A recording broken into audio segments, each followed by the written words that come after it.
Perfect. Should I kick it off? You can kick it off, please. Okay, I just put this together as a brown bag like lunch and learn. I just figured, I believe I sent it out to like the fleet managers, like statewide as well as internal, but I thought it'd just be a good resource for both directing, you know, kind of just what options are out there for fleet managers that might not have any electric vehicles yet in their fleets, but also for you know, state staff that might be in the market for a new vehicle or a used vehicle. There's starting to be a lot of options out there now, so just to be more informed, if you have like questions on like, you know, charging locations, you know, like what options are out there and like the range on them, and you know, is it going to fit my lifestyle, and you know, like regional concerns like climate and stuff like that. I hope we can kind of address some of those concerns that if you're on the fence of like possibly considering an electric vehicle for your next car for transportation. And Jukka Kukkonen is like a really prominent guy in the Minnesota, if not the entire Midwest area for electric vehicles. And he came from Ford Europe, I believe, as a technical engineer. Yeah. So I'll kick it off to him and let him take things from here.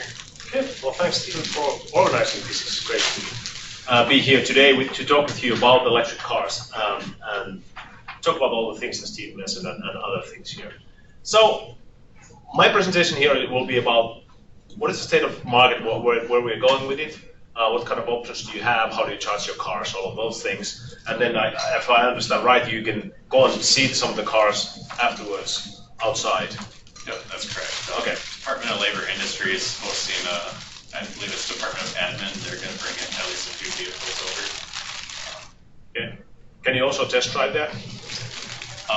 That I'm not completely certain of. Okay. I think for state employees you definitely can, but if you're not a state employee, it kind of might be in the gray area. I don't know. Don't ask. Let's go and drive. Isn't that the easiest way to do things? All right. So, a couple of words about myself, what I do, and so forth, and then I'll go into one of these and other things. As Dean said, I used to work for Ford Europe. I'm an automotive engineer by training. I worked for Ford in Finland. That's where I'm from. If you're wondering, this is not the Wisconsin accent. This is from Finland, really original. And I was their technical trainer and then area manager for Ford in the 90s. But I just didn't see auto industry doing much from the environmental perspective at that point. So I decided if I want to make a difference, I want to do something else. So I went into consulting and training. And then through that work, I met my wife. And of course, she's from here. So then we have to flip a coin if she's going to move to Finland or if I'm going to move to here. And I don't know if I won or lost, but I've been here for the last 16 years. So that's how I ended up here. So I, of course, followed what's happening in the market and so forth, and started to see that the electric vehicle technology is maturing in a way that it will become a viable option for us in the future. So about 10 years ago, I started to work on electric cars, and that's what I'm doing nowadays. So I do, most of my work is around electric vehicles, is understanding where the market is going. So my job is to stay on top of what's happening in the market and help my customers to look at what's the best way to do things in this market. My biggest customers are utility companies, because as we know, they have a little bit of interest in this market to see that this growing. Also worked quite a bit with the multi-housing charging area, so figuring out how to provide charging infrastructure for apartment building and condominium residents. This was a grant project that was funded by DOE that we did 2 years of study on that one, and you can find all the materials at the multihousingcharging.com. Also did a shorter project with for workplace charging, figuring out again what are the best ways to provide charging infrastructure for workplace, and this was funded by MPCA. So thank you for that. That was paid by MPCA, so you can find all the information about that from workplacecharging.com. I do also coordinate the Minnesota Plug-in Vehicle Owners Circle. We are one of the biggest and most active regional charging or plug-in vehicle owners in the US. We have about 1,200 members. Last year we took part about 80 different events, so we do quite a bit. Good example is the state fair where we're working with you guys in the Eco Experience building. So figuring out how they're getting the cars there, and then our members, our plug-in vehicle owners, will be staffing that area. So there will always be two plug-in vehicle owners. So people who come into Eco Experience building can actually talk to real owners about their experiences. So I think that's been a great work, and we've done that with MPCA like last 5 years, I think, all in all, and it's great. This year we will have a new Nissan Leaf there and new Tesla Model 3. So that should be a very cool display there. We're expecting many people to find that very interesting. So that's good. And I'm also EV market expert at Fresh Energy, so that's another thing I do. This fall, at the University of St. Thomas, we are doing electric vehicle market and technologies course that I'm teaching at the St. Thomas. So if you have any friends, relatives who are at the engineering and the UST or interested, let them know. This is filling out right now pretty fast, this course. So this is the first time we're doing it at the UST. All right. So if you look at why this is happening, why this is important, why is it important to even look at the electric vehicles? If you look at 2016, the United States, the whole energy consumption, industrial section here was the biggest, 32%, transportation 29%, residential 21%, and commercial 19%. So industrial is biggest, but transportation was clear second there. That's good. But then if we look at what happens inside the industrial there, inside that one, the biggest portion there, 31% petroleum refining. Where's the petroleum refining going to? Transportation. So you start to add up that together and you realize, hey, transportation is actually our biggest energy consumer in the US. And of course, many of you do work on this all the time, so many of you know more about this than I do, but this is interesting for me to look at that. The other way to look at it is the carbon dioxide emissions. As we know, the electric power used to be the biggest carbon dioxide emission producer, but now the transportation has become the biggest, and the electric power is going lower. So it's very clear, the trend lines, as we know, grid gets cleaner all the time. Unfortunately, we haven't seen the same thing in transportation, internal combustion engine setup. So if you think about electric vehicles being important in that way, but they are also playing a big role in a new energy revolution that we see happening. So the energy markets are changing quite a bit. Electric vehicles are just a little piece of the puzzle here, but they are linked to so many different things that they'll play a very key role in this whole change. So that's also very good to remember, that when we're working on these things, there are many moving parts, and try to figure out how they are affecting each other. And from my perspective, it's pretty clear that electric era in transportation is coming. We have over 900,000 plug-in vehicles on US roads, over 7,000 plug-in vehicles in Minnesota, maybe over a little sort of, maybe we're just about 7,000 right now. But the cool thing about this is very high satisfaction. Anyone who starts to drive electric, they're like never going back. And that's what the whole change will be about. Of course, we have driven internal combustion engine vehicles for the last 100 years, so this change will not happen overnight. But people are starting to hear from their friends and co-workers and getting an opportunity to drive their cars at work like you guys have. And then learning that, hey, this is actually a better car. This is car 2.0 very clearly. So we are starting to approach the tipping point. In some countries, we are already over the tipping point, and others, we are coming to that right now. How many of you, or do we have any plug-in vehicle owners in the room right now? Okay. So what do you drive? I have a Chevy Bolt, the EV. All right. Charge it over at Dolly whenever I can. That's good. And otherwise at home? No. Okay. Not usually. Why charge it at home when I can charge it for free over at Dolly? Well, that's so it's my husband's car. I get to drive it to charge it up. Okay. All right. Well, that's one way to approach it. Yes. Yeah. So I bought a used Leaf. Okay. Came up for 3-year lease cycle, so I picked it up. Okay. How long have you had it? About 5 months. 5 months. Okay. So relatively new in that. Okay. Good. We found out that in the winter months, we don't have, this will be the first year we've had it. But we bought it in January and we didn't have a garage for it. It really takes a toll on the battery charge on it. So that's one thing with you, if you don't have an indoor garage. And you have a less of range in the winter time, so as long as you're aware of that. Wonderful time in the summer. The charts always say 238. There's a lot of nights I can go home with a 330 on the charge when I do it. Yeah. And then, of course, in the summertime more than that. And you will, well, okay, cool. And what year model? 2012. 2012, the first generation. All right, that's cool. Yeah, that's a plug-in hybrid. All right, so let's look at what's happening in the market. I mean, right now, AAA did the research study and asked what are people thinking about their next car, and 20% of Americans, they say that they are likely to buy an EV for their next car.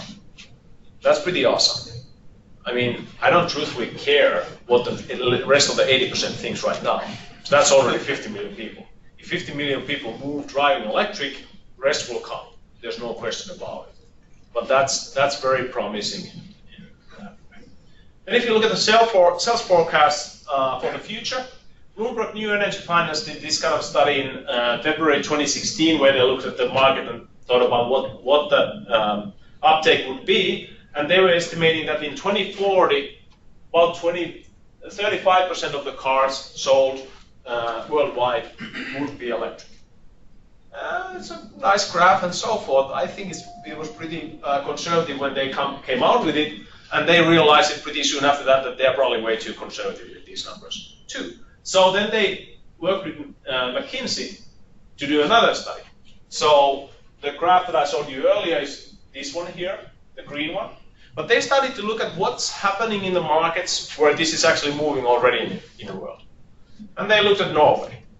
In Norway last year, 40% of the cars were electric. Those were sold in Norway. So it sold last year 40%. This year, they are approaching 45%. Some months they are over 50% of the cars sold in Norway electric. So they have gone over the tipping points, and people have learned that this is just a better car. Why would I wait? Why don't I just get this kind of car? And this here is the adoption curve of Norway. That's what it looks like. So then Bloomberg New Energy Finance and McKinsey started to look at how will this reflect to other markets when we think about it. In Norway, this is happening fast, partly because the government has decided they want to do this, so they have a good incentives in place, so it's not more expensive to buy an electric car than its traditional car, so they are price parity, they're sometimes even lower, so it's easy choice for people in that way. But they have still exactly the same cars there on the market than we do here, so it's not different in that way. So technology gets all the time better, that's improving, and people are learning more, so that's what when they were doing research, they started to look at that and think about what happens in other markets when these play a role there. And they looked at that, they are expecting the same kind of graph happen in other markets too, but there might be 5 to 7 year lag time between that, between the Norway and some of the other markets. And my job, of course, is when I work with my customers, tell them, look at this graph, think about where you are when this will happen. How are you supporting this with your actions? What kind of programs you have to provide some services for these people when this will happen? So it's very interesting discussions that we get to have with companies and organizations around this. And of course, my job is to try to help making that one shorter, so that we can see the markets moving faster than what they would otherwise do. Right now, the sales numbers like this, this is a global numbers that we're seeing. So we're estimating this year about 50% growth globally, and I think that's pretty much right. About 2% of new car sales being electric. interesting thing, and I'm thinking that in US, for example, we're seeing this one happening. Funny thing was I was just in Finland. I go there every summer, so this I was there. I did one workshop in Finland, and I looked at their numbers. Last year, for the first 7 months, their market was already 2.1%. The plug-in vehicle market share was 2.1% in Finland. I was like, wow, that's pretty good for Finland, because Finland is kind of like a flyover country of Europe, let's put it that way. It's kind of in the middle of up there. No one really cares too much about Finland. They just do their things, and then sometimes someone pays a little bit of attention. So it's there are some similarities with Minnesota and other Midwest states in that way. And normally Finland just looks what Sweden has done, and if they have been successful with it, then we can do it too. So that has been often the dynamic there.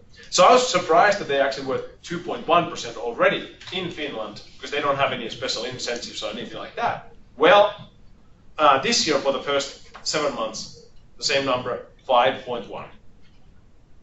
So they have over doubled already the market share. So they are really speeding up quite fast. So that kind of things we will see in the markets when people are starting to experience it, then they will really start to move others with them. In US, this is the sales of US this year. You can see the yellow graphs is the last one there being consistently higher than the previous year. So it's a good growth this year too. Probably 30, I mean, depending how that goes, 35 to 40% growth this year on the market. And we are now right now about 2% of the market with plug-in vehicles. What has had the biggest impact this year to this is Tesla Model 3. A little over 2 years ago when they announced Tesla Model 3, I'm sure most of you know this story, 400,000 people put a reservation down for it, about $1,000, to say that they'll be buying one. And now Tesla is starting to be able to ramp up the production so that they can actually provide deliveries. So last month they delivered about 15,000 units, which is still a small portion of what the reservations holder number is. So they have a lot of market there, but it's totally about their capability to produce cars. Still, this one already doubled the market in the US. Doubled the plug-in vehicle market in the US last month, these numbers. So they are starting to have big impact here in the US right now. At the same time, they are not able to export these in the European market yet. But think about if we would say to see the same kind of impact, and that's what I'm kind of assuming to see in some of these European markets where they are already 5 to 10%. You double the market there, you are 10 to 20%. Or in Norway, if it would double, it would be over 90%. I don't think it will go that fast, but it will have a big impact when they move the Model 3s also start to export them to other markets. At the same time, in the US, what kind of impact this has had for the mid-size premium sedans market there. So if you look at Tesla Model 3 is now clear leader in this market segment. BMW 3 Series, Audi A4, Mercedes C-Class, Lexus IS, and others. Tesla Model S is not just selling more than these models, it's selling more than these models combined. And that's a big thing. It's clear leader is getting over 50% of market share in that segment. And as you can see, the trend line is pretty clear. When they get the production up there, there's going to be gaining more market share in that area. And this is interesting because I mean many of the OEMs, the auto manufacturers and dealers haven't necessarily. I think how I describe it sometimes is that they see that this is coming, but they haven't really felt the need to do too much about it yet. Now they feel the need to do something about it because otherwise their market share is going to be gone. The same thing happened, for example, in Norway. If you think about your Mazda dealer in Norway, which doesn't provide any electric cars, and 50% of your market went away. It's not very easy thing to be a Mazda dealer anymore in Norway if you don't have anything to sell for 50% of your customers. So these kind of signs we can see in the market right now that this is moving forward, and that's great. So for you then, think about what kind of car should you get. That's the thing. And biggest thing often that people think about is the range. They're like, okay, well, how far can I go? I don't have enough range. So let's talk about that first here.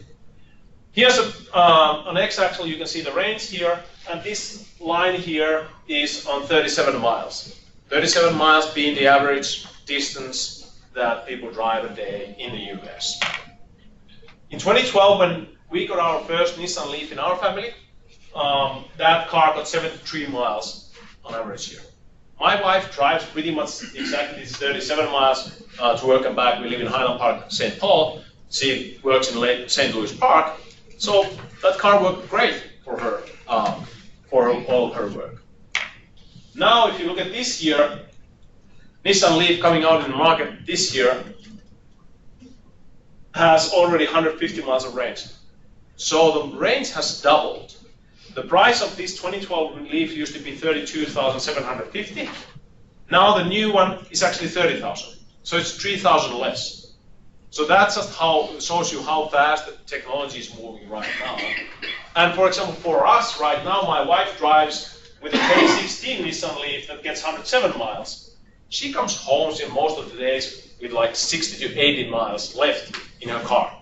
We're like, what are we gonna do with all these miles? Our range anxiety really is that what are we going to do with all these miles because there's too many for us.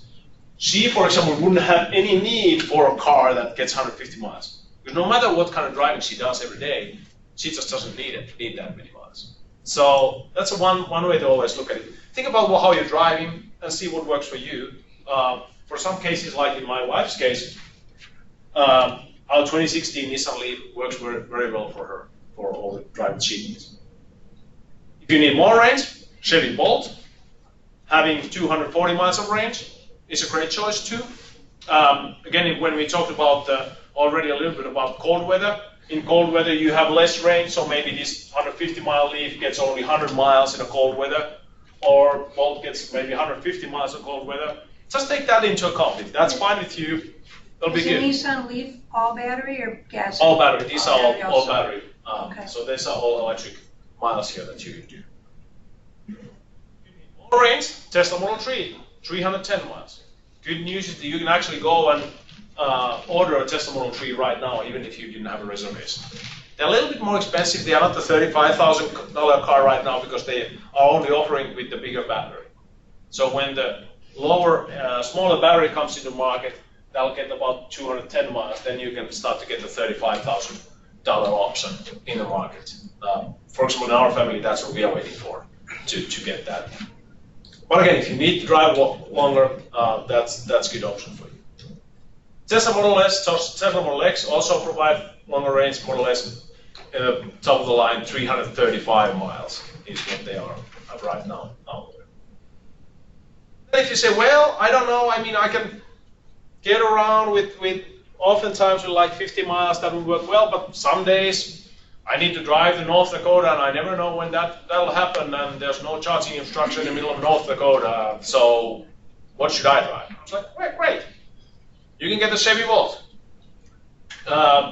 Use Chevy Volt like 2012, like he has, gets 35 miles of range, so if your everyday commute normally is less than that, you're electric all the time, but then if you need to go to North Dakota, the internal combustion engine kicks in and can take you further from there. So you don't have really any limitations. There really isn't any limitations in this market in that way. You just have to choose which option is best for you. And used Chevy Volts you can buy for like $15,000. They're not that expensive anymore. So there are good options in mind in that. New Chevy Volt and Honda Clarity plug-in hybrid 2 get about 50 miles of range.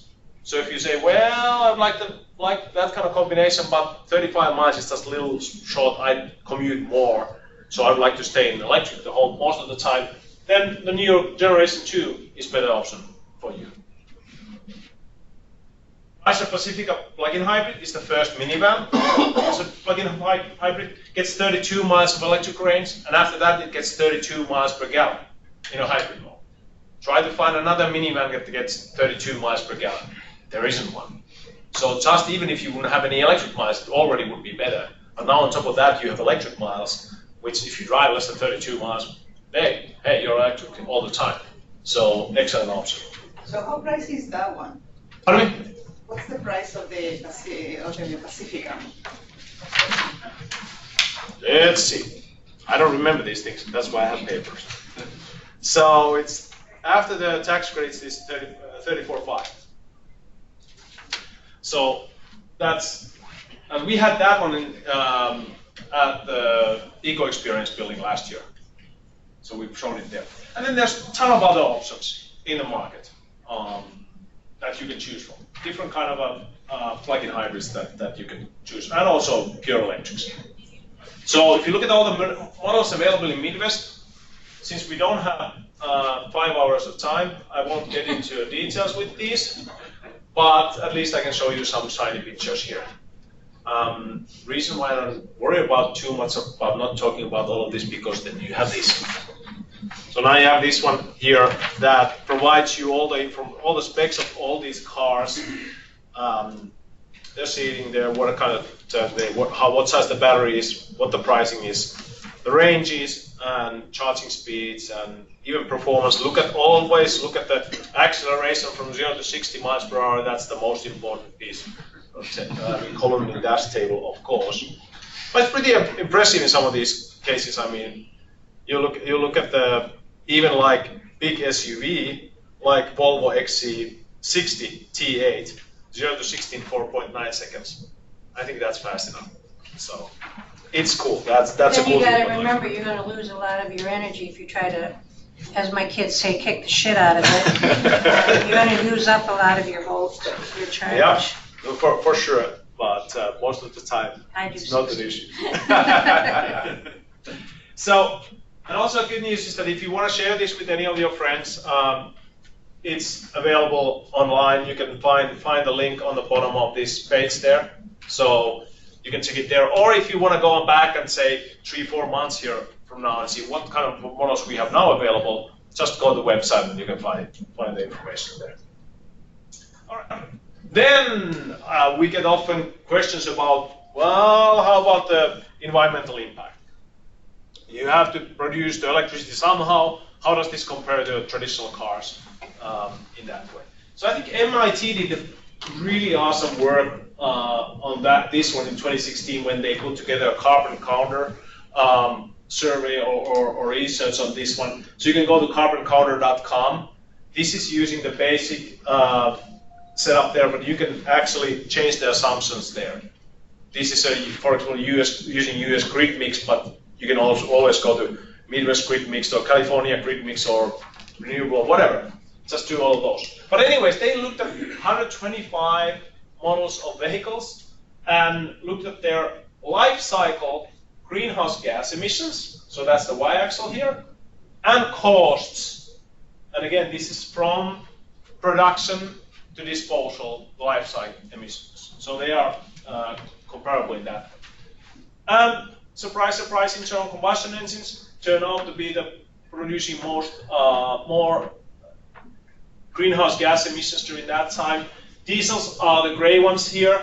Then pink ones are hybrids. Then we have plug-in hybrids, these red ones here, and the yellow ones are then pure electric ones. So it's pretty clear graph in that way. It's very easy to talk with people and say, hey, look at this one. And then, of course, you have to choose which car you drive. The cost is based on that. So if you buy a Nissan Leaf, or at least a Nissan Leaf here or somewhere here, if you drive a Tesla Model S, it's a little bit more expensive. But that's just the choice which car you want to drive. So in that way, it's easy, but it's very clear when it comes to the emission standpoint what it is. And of course, if you choose for example, if you would go all coal, which doesn't exist anywhere, but these would come closer and somewhat overlap, but still electric vehicles are in the lower end. If you go all renewable, boom, this changes, the whole thing changes totally. There's a huge gap between. So check that out and play with the numbers a little bit so you can see much more about it. And then about charging. So if we think about the charging in general, where does the energy flow? Traditionally, we are used to going into gas stations to fill up the traditional cars, but when it comes to electric cars, that's not the case. majority of the energy flows through home. So most of the people charge at home. There are exceptions to the rule, clearly, but most of the people charge at home. So rough estimate is about 85% of the energy for charging the cars is done at home. Is it 80, 85, whatever, but something like that. If workplace charging is available, 10%, then and public 5%. So there's a lot of discussion. People are like worried, well, do we have enough public charging infrastructure? For most of the people, it doesn't really matter too much in real life. When they start using the car, they realize, I just charge it overnight. And like my wife, she has driven since 2012 with Nissan Leafs. She has never used a public charging station, ever. She uses it every day. So she just plugs it in when she comes home, lets it charge overnight. In the morning, it's always full. Works great. Don't have to think about it at all. So that's the one thing that always is good to keep in mind when discussing about this with people or when you consider it yourself. Do you have the 110 or the 220 at home? 220 is what I have at home. We just have the 110. Yeah, I've used 110 for some time too in the past, and so works well. I mean, for example, for my wife driving, 110 is enough. So then, how to charge an EV? How do you actually do it in real life? Every car comes with this kind of a cord set. This is called level 1 cord set. So this here is a J1772 standardized plug for all the electric cars. Tesla has a little different plug, but they also have always a adapter that they can use this one. So this is standardized for that. And then the other end is just 120 outlet, just a standard outlet plug. So you can charge your car from any 120 outlet. And that's what I say to people is that when you start thinking about driving electric, don't think about it too much. Just get the car, start driving, and then later you can figure out if you want to upgrade to a 240 or other things. This will work for you in many cases. You're limited by how much power you can pull out of the wall, but if you drive less than about 30 to 35 miles a day on average, this will do just fine.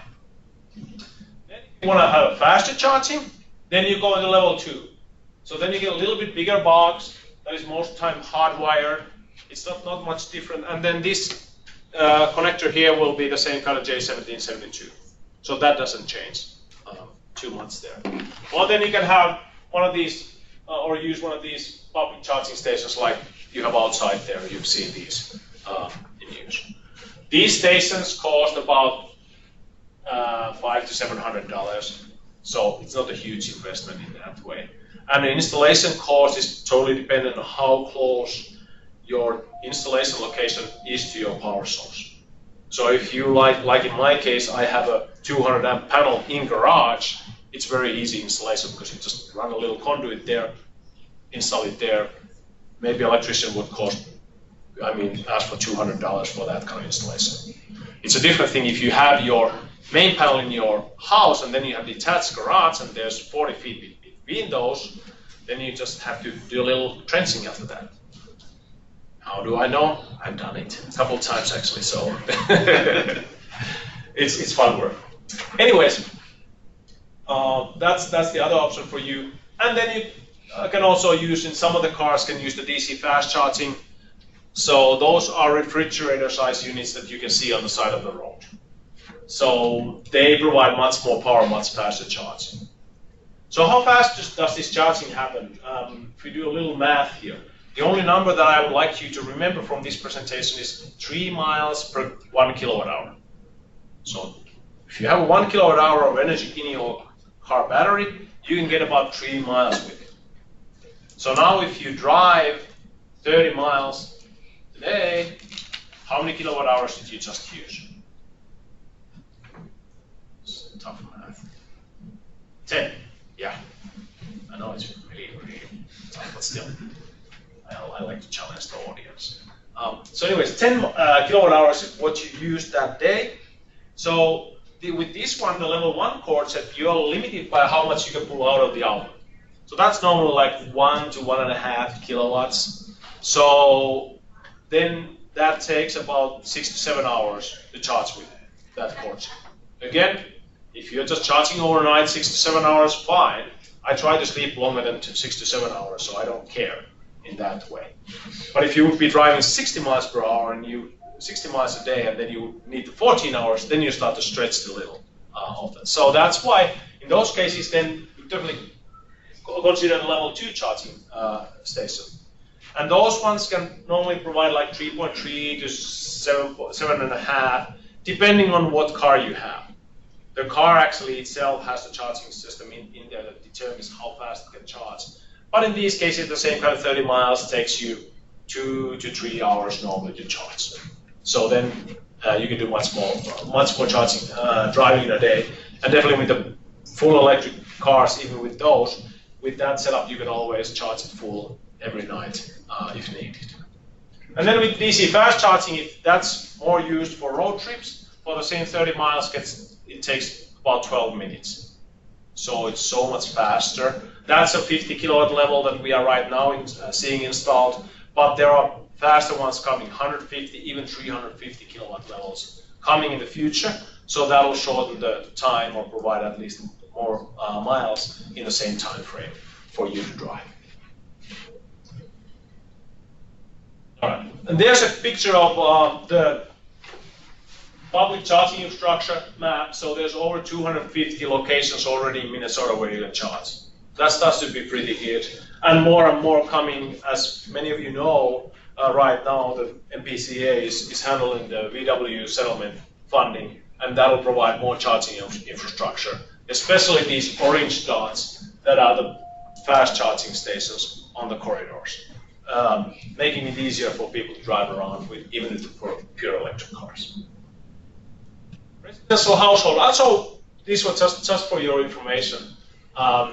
Especially when I talk with utility companies, I try to help them to understand what does it look like from in residential household when you have electric cars and all. So this is from my household, January 16th of this year. This is what household energy consumption or electricity consumption has been the 24 hours that day. And as you can see, most of the time it's under 1 kilowatt. So I'm truthfully not a very good customer for Excel Energy.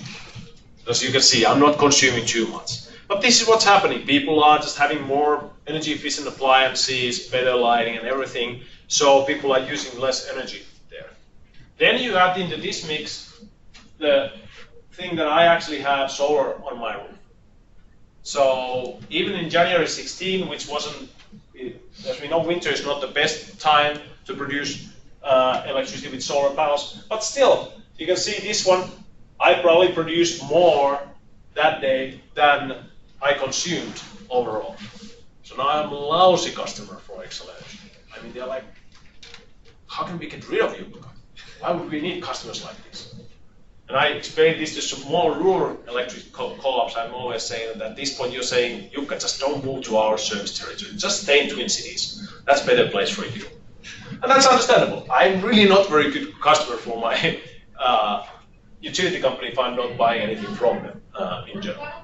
But then my story to the utility companies here is that if you can convince your customers to start driving electric, if you can shift them driving electric, then this picture changes quite a bit. Boom. So this is my car charging happening in the nighttime. 2 different cars we have, and they're both charging during the night time. Now I'm starting to be pretty darn good customer for the electric utility. So the utility is saying, okay, now you can move to our service territory. Welcome.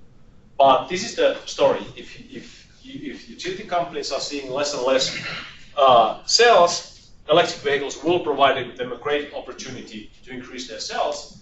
At the same time, we are reducing a lot of our oil consumption, which uses so much more energy compared to electric cars, that it's always a win-win for everybody when this happens. Now there's just a couple of pictures of my setup. I have my solar panels on my roof there. Then I have storage batteries there too in my system. So I'm trying different things there with my cars and with my home. And that's the kind of the system. So this just tells you that electric cars are not really or again, just saying that they are one piece of the puzzle, but there are so many other things that can be playing a role there. Being a solar PV, renewable energy production, new energy storage methods like the battery storage and other things, and then better control systems, then adding flexible loads like electric cars or air source heat pump water heaters or air source heat pump whole house heating systems. So those kind of things are coming. So that's all cool. And that's about it from the presentation standpoint. This is time for Q&A. Plus, O means opinions. I'm very happy to share my opinions too. So that's me. Good. Questions? Yes. Is the tax credit going to be running out soon? Or like, is there like a certain number of tax credits available? If you want a Tesla with the tax credit, the time to order the car is right now. So that's the first thing about tax credit. So tax credits, the federal tax credit, that is max is $7,500, has been available since I think 2012 or something like that, and it starts to taper off when manufacturer has sold 200,000 units to the market. So Tesla is now reached that limit in July. So for the next 2 quarters until the end of this year, buyers who will be buying a Tesla will have the full 7,500 tax credit. Then it will be cut in half for the next 2 quarters, and then the next 2 quarters will be cut again in half. So and then it will go away. So at the end of 2019, there won't be any tax credit for the Tesla anymore. But that's for Tesla. For other manufacturers, it depends when they reach 200,000 vehicle limit. At the moment, the closest is Chevy, that is a little over 180,000 units. So I'm assuming that they'll hit that limit before the end of the year. So after that, that starts to run out from there. Nissan, I think Toyota are starting to be close to after that, and BMW too. So we'll start to see those tapering off in the future. But right now, the only one that you have to worry about is the Tesla. So if you think about Tesla, order it now. If you think about something else, you still have a couple of months to think here. So. Yes? So how does it compare the cost and savings, electricity costs compared to the savings of gasoline or, that you have done with the cars? Yeah, so I normally say it really simply that way, that if you drive about 1,000 miles a month, which comes to 12,000 a year, then your electricity costs are somewhere between $30 to $35. And if you have a time of use rate structure from your utility company, which means that overnight you have half off, then your costs are $15 to $17, something like that, a month for all your transportation. So it starts to be pretty cheap in that way. If you compare how much you pay for your cell phone every month, your transportation doesn't cost you anything anymore. So there's a clear difference in that. It's about normally roughly about quarter what people pay for gas is what they end up paying for the electricity if they are in time of use rate structure.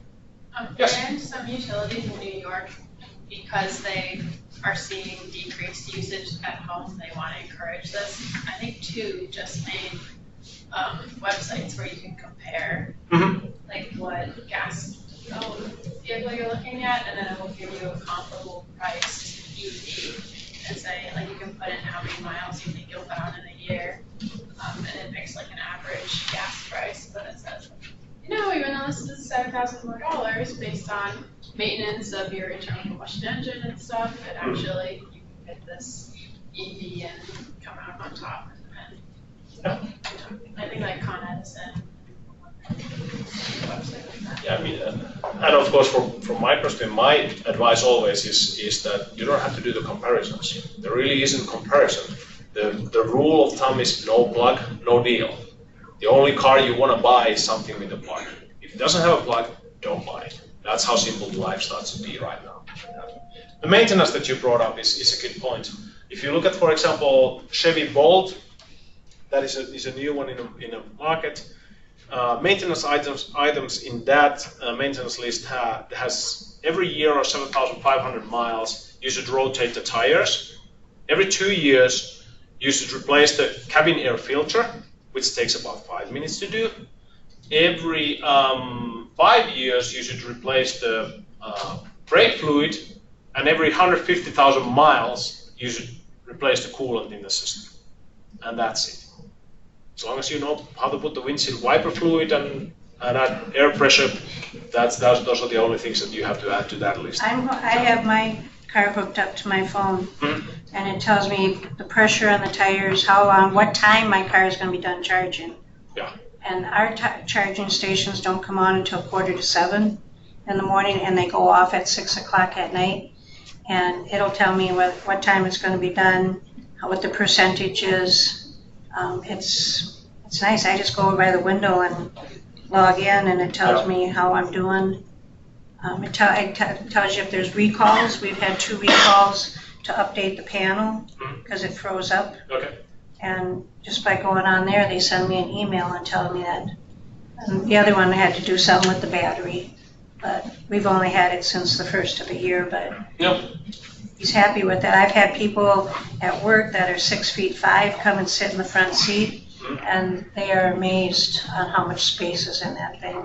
There are no spare tires in these things because spare tire puts on weight and drains your battery a little bit. And your batteries do charge a little bit or drain a little bit in the wintertime because they've got to keep themselves warm. When we first got it, and Chevy sends out this survey thing, my husband gave it a crappy review. He goes, that'll be the last I hear from them. Chevy called him up, and we want to know what's wrong with it. And so, but we keep track. The day I charge the middle number, you got your low, your middle, and your high. I can plug it in some days at 76 kilowatts, and by the end of the day, 7.5 hours later, the highest I've had is 330, and then your max high, you can go 358, depending on how you drive. We're happy with it. We're taking it down to Marshall this weekend, and like you showed on your charging station, my husband's gotten very proactive. He has sent 2 letters to the city of White Bear Lake. What a great place to put them. He's gone up to the casino and Casino Mille Lacs, Hinckley. Hinckley's getting them, but Mille Lacs has them already. We said, what a great place for you guys to get customers. And they're listening to people. They're starting to put in more charging stations. Pine City has the number 3 level. DC fast charging station. That's the only reason why I've stopped in Pine City. I will never even know where Pine City is practically, but when I go to Duluth, I've stopped there because of that. I've eaten their restaurants, I've visited their coffee shops. Same way with White Bear. What a great way to get somebody into your community. So if you guys buy these, get more proactive with the towns that you live in and say, hey, let's get them, like you said, the VW money is available to help put in this thing. The other thing, for example, of hotels is it's a great way for hotels to get a pin in the map and say, hey, we provide charging infrastructure for you. Like I went to do a talk in South Dakota for utility company executives there, and the conference hotel that they had chosen didn't have a plug there. They didn't provide the charging infrastructure for me. So I just looked at the map. I was like, okay, 3 blocks from there's another hotel that does that. Great, I'm going there. So that's how I choose hotels when I go anywhere. Do they provide me charging or not? And that's the criteria there. For it. Other experiences from, just go ahead. I don't have a car, but I was wondering, how long does this battery last? How long does the battery last? Yeah, all the batteries have 8 years and 100,000 miles warranty on them. So that's at least. But we've seen, for example, in Tesla, much longer numbers that it looks like they will last much longer than that. And again, after their useful life, let's say that in 12 years, battery has gone, it doesn't have 100% capacity anymore, it has maybe 70% of capacity, and that maybe is not enough for that driving, so owner replaces the battery with the newer technology that provides them more range overall. But what to do with the used battery? What's still a really good storage unit as a battery. So BMW, for example, has a program where you can just take the battery that is in a car, bolt it to the wall, connect it to the inverter, and boom, you have a home storage system right there. That's the only thing you need. So we are expecting to see these batteries then to have a second life in storage systems, either at the homes or in grid level. and maybe get another 10, 15 years out of them before they have to be recycled. So that's a good thing in that way. They can always be reused and provide really good value. Like the storage system that I had showed there for you has 18.6 kilowatt hours of capacity there in my household. I paid $13,000 just for those storage batteries. I can buy a Nissan Leaf for less money that has a bigger storage battery in it right now, and I can drive it for a few years before it could be used for storage batteries. So that just tells you what the value still is with those batteries after the life. Yes? What's the wait time for a Model 3? Like if I would order one today? That's an excellent question. I think right now I just saw one person ordered it at the end of June, and they are getting it next week. So probably a couple of months right now. So you would expect right now, if you do it today, to get it before the end of the year. That's because Tesla is trying to get as much out from the system right now, because then the owner still will get the full tax credit. But there are many people who are wanting to do that right now. So that's very positive. Yes. What if you don't have a garage? Is this still an option? Yeah, we had our 2012 Nissan Leaf for years before we built a good garage, because we had our garage was just one car garage from 50s, and it was so full of construction materials and bicycles and other junk. There was no way I can park anything in there. So that's exactly when I was doing the trenching, the line. We had 2 parking spots by the garage, so I just put there. I actually built a really nice small hut for the charging station. That's totally overkill. You can just put it out there. You don't have to put it in. That's the way we are. Okay. We had cabin north of Hinckley, and we sold it like a year ago. And we had the single car garage, but we had all this wood cut that we had in our garage. And we've got enough out of there now, so this will be the first winter. But ours sat out in the driveway, and he'd say, okay, once a week, bring it to work and charge it up, and it would last a week. Now I charge up in the summer, but you can have them outside. Yeah, it's not a problem that way. The cool thing with these cars is you can have them preheat in the morning. So like when my wife goes to car 7:20 in the morning, the interior is hot, her seat is hot, and even her steering wheel is hot. So it's pretty luxurious ride from there on. You don't have to wait for any of that to happen. And it doesn't matter if it's outside or if it's inside an enclosed garage, because there's no emissions. So you can do it anywhere. And then you can also use your cell phone and tell it, could you please heat yourself up? If you're like in movies and the movie is starting to end, you can say, can you please heat yourself up? Or in a day like this, you can tell it, can you please cool yourself down? That's the other option that you can easily do with it.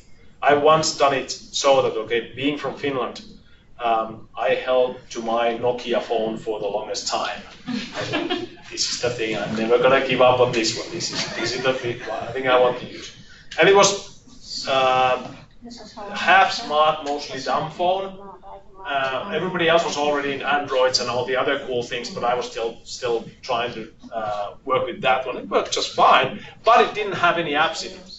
So I was giving a presentation in Egan in a cold winter day, and I was driving my wife's Leaf there because my wife was traveling for business, and I realized, oh boy, it's cold out there. My car is cold.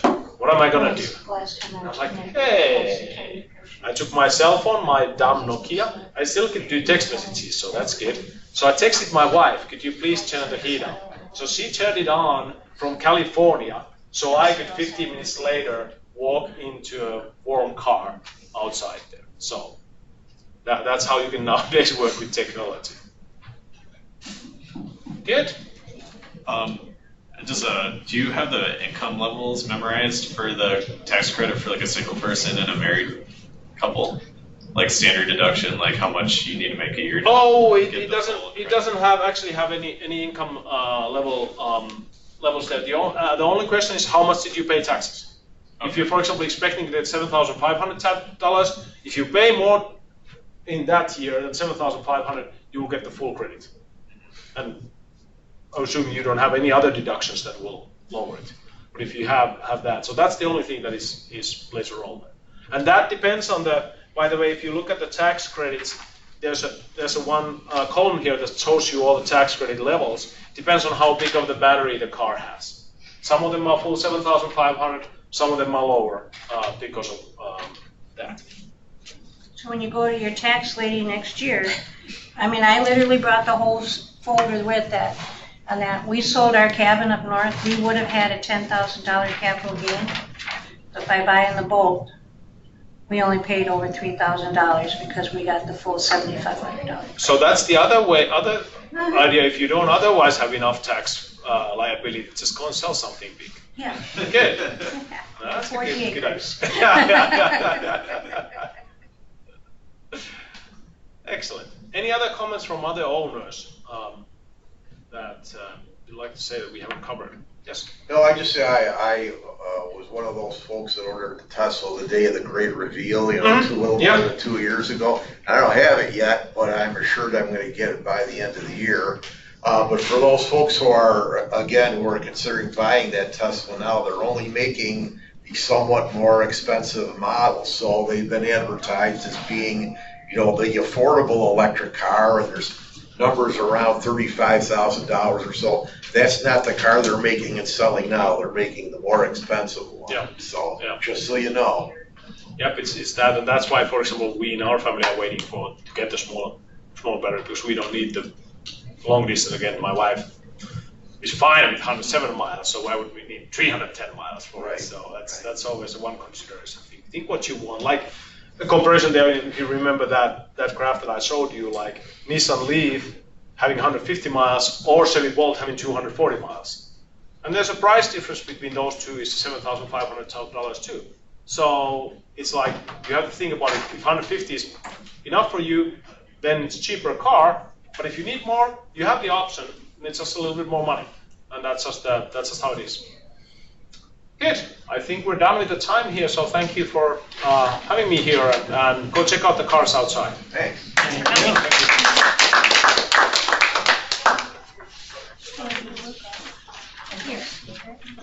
Thanks everyone for coming. I don't know if we're still on or not, but thanks Jukka for coming with us today.